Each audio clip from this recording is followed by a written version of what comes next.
needle on founder failure, one conversation at a time. I'm your host, Lucas Poles, and welcome to Startup 2.0 by Spark XYZ. Join us each week as we give you access to some of the top investors and entrepreneurs around the country to help you think through and overcome some of the top challenges that startups face. I think there's no better place in the country to be investing than Los Angeles. What is the problem that you're solving and for who? Like, what is that specific pain point? Sometimes when a company is not listening to its customers and just thinks it knows better than its customers, has a really, really hard time finding product market fit. I want to see somebody that isn't going to stop. You know, this person, you just feel like they're gonna make it work.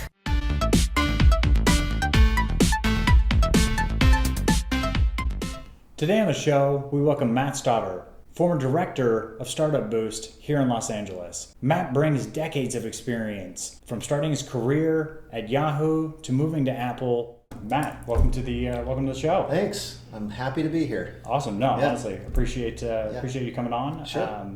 Typically, where we like to start is just finding out a little bit more about you, your background, and then diving into some of the more nuanced stuff. Sure, absolutely. So my career's been a little bit sort of circuitous, I guess you could say.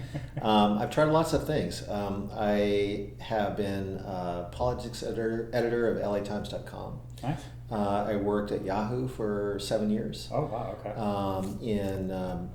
Actually originally with Launch Media, which became Yahoo Music. We were acquired by Yahoo. Okay. From there, I worked on advertising, marketing, promotions for Yahoo and music properties, and also then I became head of ad solutions for Yahoo Entertainment.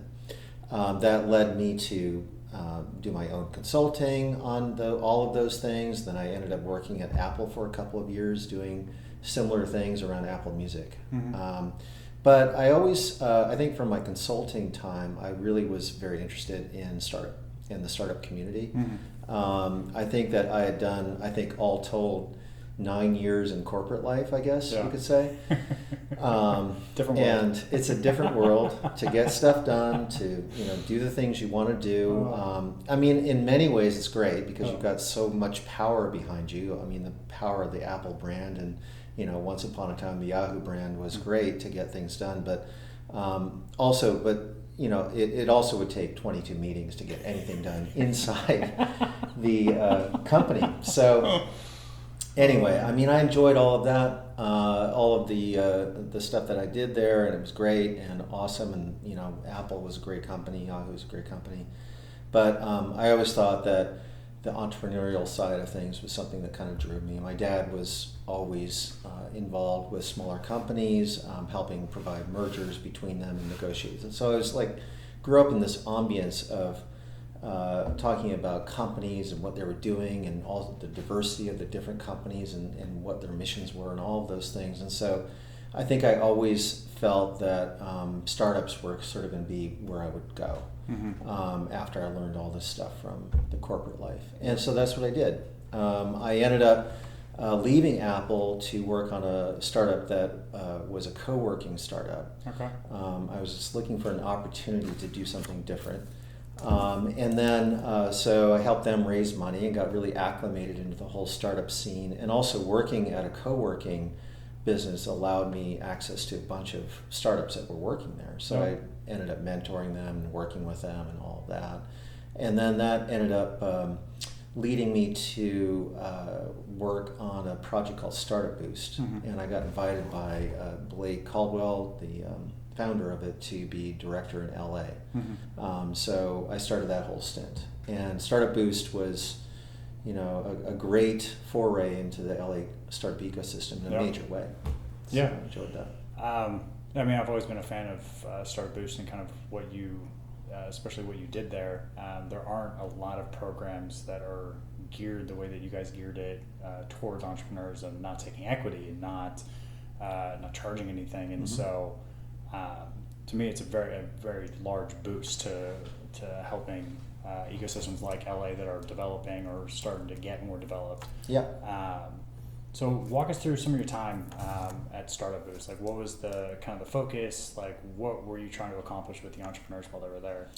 Well, really, it was to create a safe space for early stage startups. I mean, the whole impetus is that we wanted to capture startups that were not, ready quite yet for seed, but yet we're beyond just kind of the idea stage. I mean, typically they've done the MVP, they've gotten their ideas together, they may have even raised some friends and family money, but they needed that support to get to the next level. They didn't really know what to do.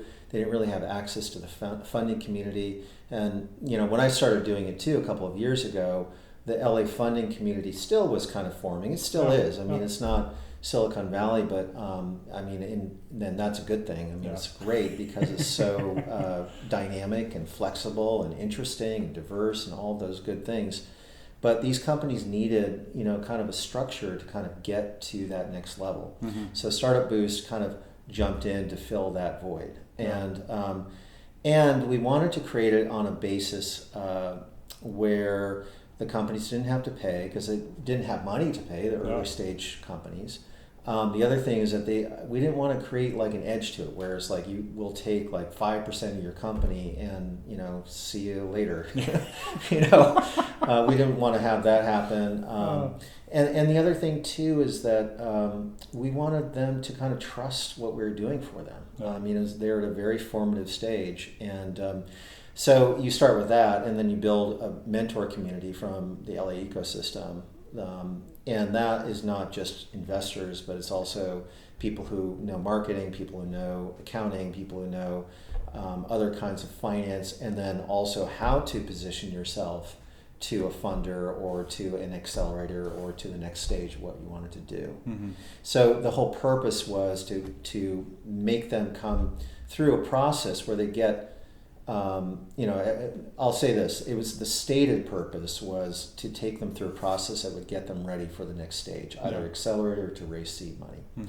What really happened is that it forces them into a process of maturation about their business, what they want to do, why they're doing it, and then helping them understand how to talk about it. And I'll talk a little bit about the work that I'm doing on coaching later, but it really is about sort of getting them to a level where they felt comfortable and confident enough in their own shoes to actually be able to talk about what they did and to do it really well and to really believe in what they do. I mean, we have companies at the very beginning come in and sort of like completely sort of chaotic and not really understanding what they're doing or how they're presenting it, and it's a mess. And then by the time they step on the stage at Google, which is where we have our demo day, they're like transformed, and it's awesome to see. No, it's very exciting. Yeah. So let's dive into some of the stuff that you're working on now. So you've transitioned into doing a lot of coaching and consulting for your new venture. So take me through that. So I'm a partner in the executive coaching firm Evolution. So Evolution's been around for 5 or 6 years, and it was started by two guys, Matt Oren and Jeff Graber. Jeff I knew from Yahoo actually, and nice. We've been friends over the years. And he was actually head of Yahoo Games for a while. Okay. While I was trying to figure out how to monetize Yahoo Games, so it kind of created a good partnership there. But Jeff had been exposed to coaching and thought it was great. And so he formed this firm, great firm. And it's basically about 35 different professionals who have coaching backgrounds, but most of them have business backgrounds and experience so that they can apply those kinds of experiences to the people that they coach. So Evolution's been around, and they've coached companies like Slack and Amazon and Snap and many others. In the leadership teams, within the management teams, we come from a perspective of sort of conscious business, all of the practices of integration of not only coaching businesses for business sake, but also coaching the individuals and trying to connect who they are individually and make their goals match who they are individually with who they are professionally, and how that's all represented in the companies, and also in their management and how they treat employees and things like that. So we're called in to kind of help those processes, what we call I, we, and it. So individuals, and then also how the communication processes are going, and it being the company itself, so, because we have the business background to help these companies. So I came on a couple of years ago, actually, and I am transitioning more to becoming more full-time in this. Yeah. And I come at it from the startup community and also the corporate background. So I've been doing a lot of work with actually early stage founders, similar to the Startup Boost work, but maybe, you know, some founders who are a little bit more advanced and some that are less advanced, and helping them not only with their business part, the business part of what they're doing, but also like how are they showing up for this task.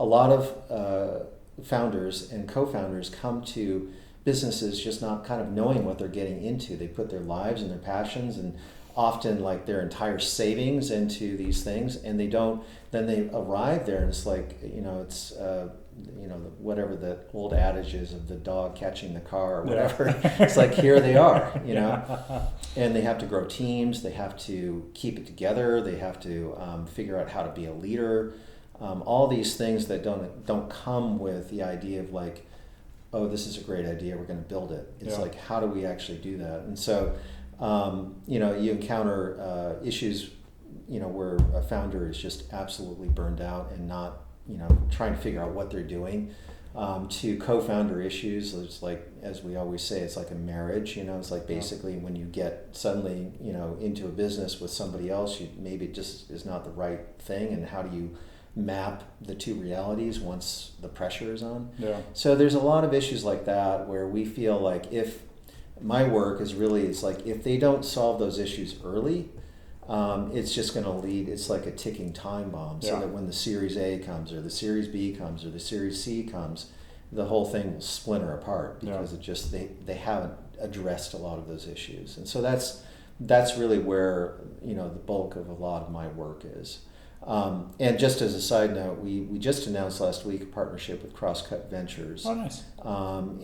So we're going to be helping a lot of their companies that are coming through their portfolio. They've actually pledged to put 1% of their portfolio money towards helping the founders, not only with the issues that I just discussed, but also like mental health issues and things like that. So we're happy to be partnering on that initiative, and I think we're going to be working with more people from the investment community to help address these issues. I mean, part of it is it's a good thing to do, and it's necessary to do it. And there's so much going on with regard to you know, founder burnout, all of those things. But it also makes, you know, kind of good investment sense in the sense of trying to shore up a lot of these issues before those companies get to be bigger and potentially, you know, succeed or fail. No, honestly, it's super exciting. We actually just had Rick on the show not too long ago. So, cool. It's great to have you guys working together. So, as a coach, are you coming in or you're coming in more at the seed stage to be able to coach them through? Like, what's kind of the ideal place for people to start kind of having a coach there to challenge them to have these types of conversations? Well, I think the seed stage makes a lot of sense. I mean, it's like basically it maps to where the company is. I mean, the seed stage is great because you kind of address some of the issues before they happen. And frankly, most of our businesses come from the Series C and beyond stage to this point, because those issues were not addressed early on, so that you have company managers and leaders trying to figure out, you know, how do you build a company culture, and how do you build a leadership team, and how do you create better communication systems, how do you map as an executive or a CEO, you know, all those dreams and aspirations that I wanted for this company to what's actually happening. So those things, you know, a lot of our work, the bulk of our work is in that later stage. But I think our new initiatives, and I'm a lot part of this, is how do we address those things at the seed stage and beyond. Because I think that we feel that it will forestall those, or it will prevent those issues from showing up later. So we kind of, we man the whole spectrum of things, but I think that we're, you know, putting new effort, you know, to those earlier stages. No, which is very exciting. I'm definitely a proponent of having those tough conversations early, because the longer you put them off, the more explosive, to your point, that they're going to be.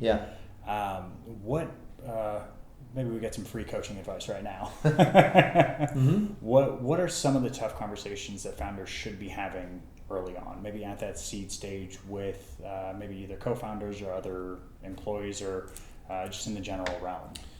Well, first, I think that I think a lot of it actually sort of dips into some of the psychological issues. Mm-hmm.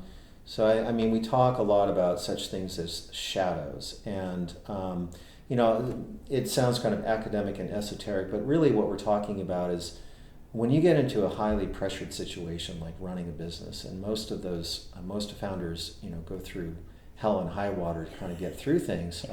It starts to expose, things that triggers and things that, from your personal background that, you might take up in the therapist's office, but maybe you don't. And maybe it starts to expose itself in the business itself and the way that you treat your employees, or the way that you, how you work and all of that. So I think that the first tough conversation, a founder has to have is with him or herself in terms of, what are those things that are holding them back? What are those things that show up when something is not done perfectly for them? Do they have, what's their next action? Do they end up taking over the whole project from somebody else, or do they start, yelling at them? Do they, how are they managing themselves, managing others? Mm-hmm. And how is that aligning with, their goals?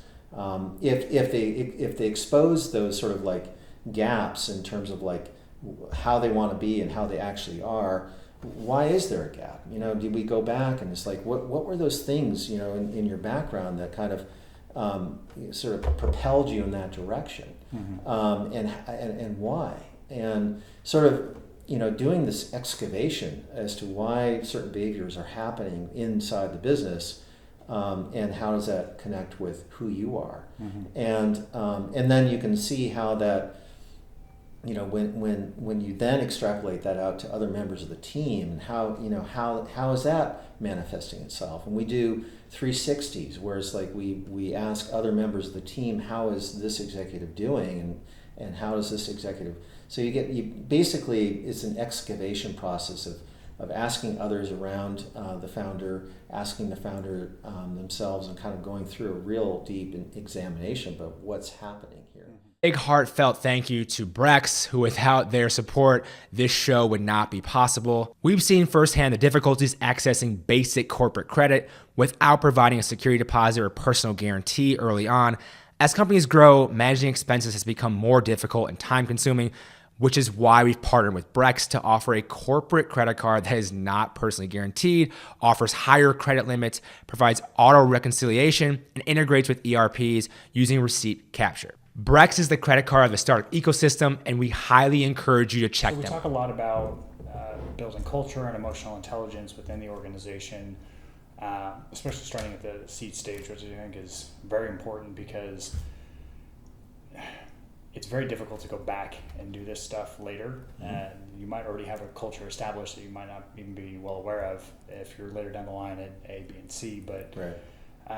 let's dive into some of the other possible mistakes that founders will make early on. I know you've had a lot of success with Startup Boost and coaching a lot of these early stage founders. So let's dive into some of the stuff that, I don't know, they might not be aware of they're making mistakes on. Yeah.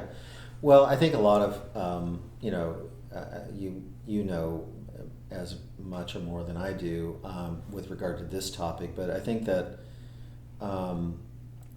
there's a couple of things. One is driving towards raising money right away. I think that's one of the biggest things. Yeah. And I think that they are a lot of founders believe that raising money from outside investors is the most important thing, and which is why you get 1,500 presentation decks on a daily basis. But I think that what we at Startup Boost and my own consulting is steered them away from that as the be all end all. It really ultimately ends up being about who are their customers and mining all of that and understanding their customers first, and not jumping the gun. I think that startup founders are in a hurry. I mean, and it's understandable. I mean, they're putting so much on the line to kind of get to that place where they feel like they can actually build a business, and they think, a lot of them think that you go out of the gate, raise money, get a lot of attention, do a lot of marketing, and then you're going to be fine.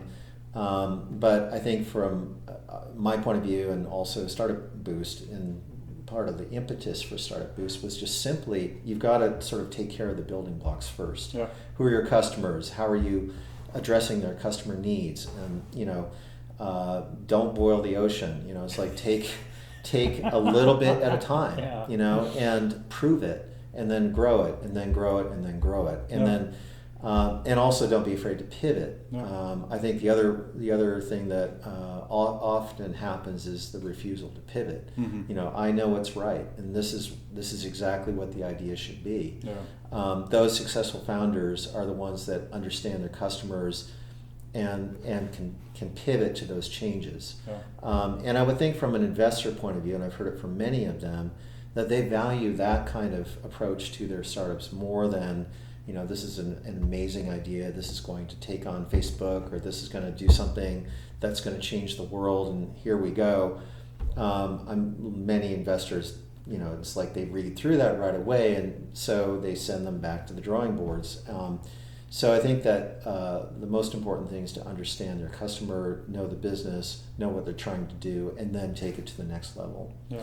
And I think that obviously, like we've just been talking about, then also understanding, what is your stake in this as a founder? What is it? What kind of impact do you want to make? Yeah. What is your why? And what are you trying to do with it? And are you really connected to it? Is this something that is a true personal goal, or do you think it's just kind of a cool idea? Yeah. Because if you think it's just like a cool idea and you're not personally connected to it, you're also going to fail, because at some point you're going to realize you're hemorrhaging money and for something that is the other thing is that you may have a competitor that is more committed and more connected to this idea than you, and you're going to fail. Yeah.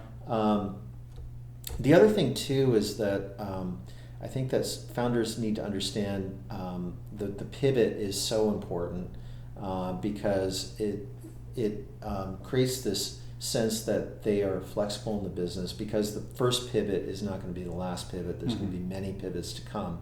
And so I think that if the founder is committed to the overall idea of serving the customer in the way that the customer needs, then those pivots will just be like, happening all the time. Yeah. And if they don't do that, then they're going to be sort of left on the shore. Yeah. Yeah. I very much agree with especially the pivot stuff. Like, I don't know why it for some reason it's taken as like a negative connotation of like, oh, I had to pivot. And it's like, no, you were flexible enough to understand that you weren't 100% correct about what the customer actually wanted, and so you're adjusting to what the customer actually does want, and that's how you grow a successful business. And then back to your point about the raising capital. For some reason, raising capital is seen as like, this is the milestone. Like, if I raise a round, like that is something I celebrate. It's like, no, when you raise a round, that's when the work like actually kind of begins. And to get to that place, like, you need to show, like, VC capital is rocket fuel, and it a lot of the time, like, if you don't have a fire built to pour rocket fuel onto, it's not going to do anything. It's just rocket fuel. Yeah. Yeah. And so you're very much right that I'll see a lot of entrepreneurs. I'm like, you're not ready. Even if you had the opportunity to take VC capital right now, it would destroy you, because you aren't ready to, you haven't put in those building blocks, to your point, to be able to actually accelerate to the next level. Absolutely. And I think, this is where, again, the kind of the two things that I've been working on kind of connect, which is the coaching and the startup world, in the sense that a lot of startup founders feel like it's a failure to pivot. Yeah. And you have to examine why do you think, by taking a business that you feel like is a good idea, and then you get customer feedback or even investor feedback, and you decide, okay, well, actually we need to go in this direction. Why do you think that's a failure? Yeah. And then of course, then the coaching comes in. It's like, where did that start? Yeah. Why do you hold yourself into such a high standard that every decision you have to make that you've made has to be perfect? Yeah. Because it doesn't, and business and startups and everything is not perfect, Yeah. and you have to be ready to make those changes. Yeah. The other thing is that it's kind of interesting. There's so much pressure around the development of a startup, and this is going to sound weird, but I think it's true that it's like the fun of it all gets completely shunned aside. Yeah. It's like, what an incredible creative endeavor startup founders is embarking on. And then suddenly all of that, sort of the creative aspects of it, the fun aspects of it, the connected and feeling like you're part of something, and all of that starts to go away when you start to feel this pressure to stay on course, to not change, to, I told my uncle who gave me $20,000 that I was going to do this, and it was like, if I don't do this, I'm letting him down. Yeah. When actually the uncle would probably be really happy to hear that, oh, you know what, I've learned something on this, and this is now better, and I'm going to start going off in this direction. He's not going to be the co-founder is not going to be condemned for making that choice. Yeah. So I think that the pressure, and it's not of course exclusive to startup world. I mean, I've seen it in corporate world where people make colossal mistakes about projects that I'm going to go in this direction, and and then of course in corporate world it becomes all political. Anybody in my way is going to get in, I'm going to get them out of my way. But it's all lessons of life that you have to be flexible and commit to overall goals, and not to the specifics of everything. It's like you commit to what it is that you want to do in life, in business, in how you want to make an impact. The details can change at any point. Yeah. No, it's very true. Yeah. So when you were bringing in startups into Startup Boost, or when you're evaluating startups even now for clients, like what are some of the red flags that you end up seeing where you're like, this is a mistake that is avoidable, that if you change could make this significantly better? So what are some of the the biggest one, and we get at Startup Boost, our applications have grown significantly over time. A couple of years ago it was like 50. Now we're up to almost 200 applications for 8 slots each cohort. And really the quick the quick road to the rejection pile really was have you talked to customers yet? What kind of customer traction, what kind of feedback have you gotten on this idea? Who are your not knowing your competitors, and what they're doing and how they're doing it. Saying Facebook and then who is your team? All of those things are. The thing is that if they don't have the expertise on the team, if they haven't shown customer traction, and also even just simply talking to customers, then that's the biggest red flag there can be. And then on top of that, if you see that they've been doing the same thing for 2 years, that they have gotten nowhere by just simply staying on course, then I think those are red flags. And then you look at other things like, have they lost co-founders? Have they what's happened to their technology? It's like they've outsourced it all this time. Why haven't they gotten somebody to help build them that's committed to it? All of those things I think are red flags. I mean, at the end of the day, when we talk to them, when we narrow down the field of companies that can be accepted into the program, we do talk to them. And I think that some of the founders, and a lot of them actually, don't really understand how to express all of the things that have happened in their companies. And so when you start to dig into it and you interview them and you talk about all of these things, it turns out that maybe there's actually more there than meets the eye. That they actually have the right idea about talking to customers, but they don't really know how to do it. That they have this keen sense of who their competition is and where their niche is, but they haven't really expressed that yet. So to me, I always feel like if there's at least a thread showing that they get it or they're potentially coachable, then they potentially could be turned around. Yeah. Yeah. No, super interesting. What are some of your favorite areas of the startup landscape right now? Any particular industries that you're kind of excited about, or? I mean, for a while I was really interested in AI and sort of machine learning things. Mm-hmm. After having been exposed to a lot of it, it does, and a lot of it is indeed exciting about what's happening with that. I do think that sometimes it's used as kind of a buzzword in terms of like expressing an idea, and I think then I've learned, you've got to kind of come back down to like, what does that mean and what is it actually helping and all of those things. I do think that whole area, if it's used the right way, is truly, revolutionary and amazing. I also think that I continue to think we've had a couple of startups come through Startup Boost, that the energy sector is something that is really exciting to me still. And I think that renewable energy, we had a company come through our cohort a couple cohorts ago that focused on the batteries that actually are inside cars for electric cars to actually help better monitor and manage the battery's life, and which could be a revolutionary thing with regard to hybrid cars and eventually driverless cars too. And they've gotten National Science Foundation grants and things like that since. So I think that there's a lot of things that are happening in that field.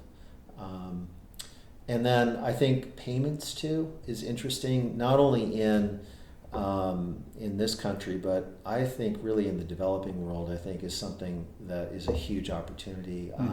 We had a company called AlgoPay come through one of our cohorts, and Anna, who is the founder of that, she went on to go through a Techstars cohort, and now she's getting a lot of attention for what she's doing.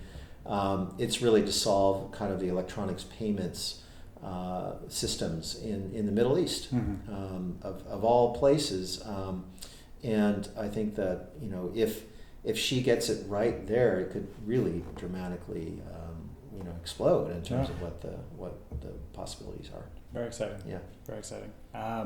So we've talked a lot about the VC to entrepreneurship side, like them actually making the investments. Let's flip the table a little bit. What should an entrepreneur be looking for in a VC? We know that this is very much like a marriage, and you had actually described earlier. It's a short-term marriage. Yeah, yeah, with a limit. Yeah, but what are some of the questions that maybe entrepreneurs should be asking the VCs? Like, what should they look for in the VC space? Like, how do they even start thinking about it? See, I think that, and I know that there's like lots of differences of opinion about this, but I really think that if you're out there trying to find an investor, you need to find one that really is invested in the subject matter of what you're doing, and or at least really understands it. I mean, in a strategic way. I think that's it makes a lot of sense to connect with an investor who really understands your vertical, your industry vertical, who can provide help, contacts, in addition to money, and guidance and all that. I think that is the best relationship that an entrepreneur can have with an investor, is one that is providing resources and money, connections, and then also guidance. So I think that, short of that, I think going and getting random investment from VCs or institutional investors and all of that, it can help you, I think, in later stages when you've got your whole act together. But I think in the early stages, it's particularly important that you have an investor that's sort of signed on and understands exactly what you're trying to do, and actually is somewhat involved, if not wholly involved, in that industry. Awesome. Okay. Very insightful. I guess the last piece is what final words of advice would you have for entrepreneurs that are out there? Well, I think that entrepreneurship is a really exciting thing, and I think that for me personally, I've been through all of it. I mean, in terms of I worked for the first part of my career, I worked at a nonprofit. I worked for as I said, the LA Times. Then I went to corporate world, and then I've worked in startups. I think in all of those experiences, I think that the idea of becoming a startup founder and an entrepreneur is the most exciting and most, potentially satisfying thing you can do in your life, to create a new idea and see it through and be in control of that. It's exciting, but I think at the end of the day, you really have to do a self-check as to whether you're ready to go on that journey. Yeah. And I think that you have to be ready that in a way that that you would have to get ready for a mission to the moon. I mean, do you have all of the supplies and oxygen necessary? Do you have the right course mapped out on your map? Are you ready for the fact that your engine may shut off in the middle of the mission to the moon? Are you ready for all of these things that could happen? Are you ready to float off into the ether if that happens? I mean, I don't want to take this too far, but that's a really good analogy, though. But you have to be ready for all of these things. And if you are, I actually think that you can mitigate all of those things if you, in your core, you understand what it is that you're trying to do, have some humility about it and understanding about what you're trying to do, invite others into this picture, invite others to go along on this journey, whether it's people who can advise you, your customers, everything else. Because at the end of the day, I think most people would be rooting for you if you lead them in that direction. I think that alone will get you to where you need to go. So I think that be ready, but then also rely upon others and support to help get you there, and then clearly bring people along in that goal and that mission. And then you'll get there. You'll get there. Awesome. Yeah. Great final words. Matt, how do people reach you? They can reach me at on my Evolution email. It's just simply matt.stodder@evolution.team, or they can reach me through Twitter. My handle is @MattStodder, MattStodder. Direct message me there, or find me on LinkedIn. Pretty easy to find. Awesome. Appreciate you taking the time to come on the show. Happy to come. Thanks again. Yeah.